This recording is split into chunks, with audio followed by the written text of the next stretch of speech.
যারা সুদ খায় তারা মাথা উঁচু করে দাঁড়াতে পারবে না, দাঁড়ালেও তার দাঁড়ানো হবে সে ব্যক্তির মতো যাকে শয়তান নিজস্ব পরশ দিয়ে দুনিয়ার লোভ লালসায় মহাচ্ছন্ন করে রেখেছে। এটা এই কারণে যেহেতু এরা বলে ব্যবসা বাণিজ্য তো সুদের মতোই একটা কারবারের নাম, অথচ আল্লাহ তাআলা ব্যবসা হালাল করেছেন এবং সুদকে হারাম করেছেন।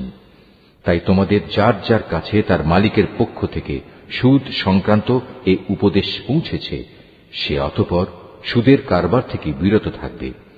আগে এ আদেশ আসা পর্যন্ত যে সুদ সে খেয়েছে তা তো তার জন্য অতিবাহিত হয়েই গেছে।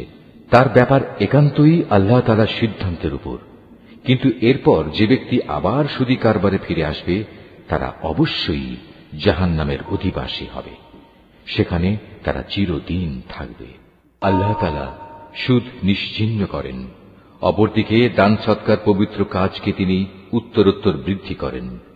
আল্লাহ তাআলা তার নিয়ামতের প্রতি অকৃতজ্ঞ পাপিষ্ঠ ব্যক্তিদের কখনো পছন্দ করেন না। তবে যারা সত্যিকার অর্থে আল্লাহ তাআলার উপর ঈমান এনেছে এবং ভালো কাজ করেছে, নামাজ প্রতিষ্ঠা করেছে, যাকাত আদায় করেছে, তাদের সেদিন কোনো ভয় থাকবে না, তারা সেদিন চিন্তিতও হবে না।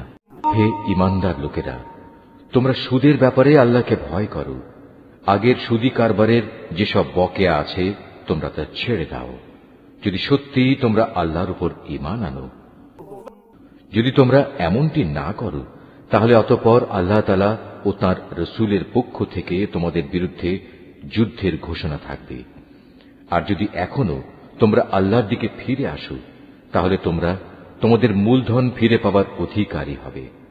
সুদী কারবার দ্বারা অন্যের উপর জুলুম করো না, তোমাদের উপরও অতঃপর সুদের জুলুম করা হবে না।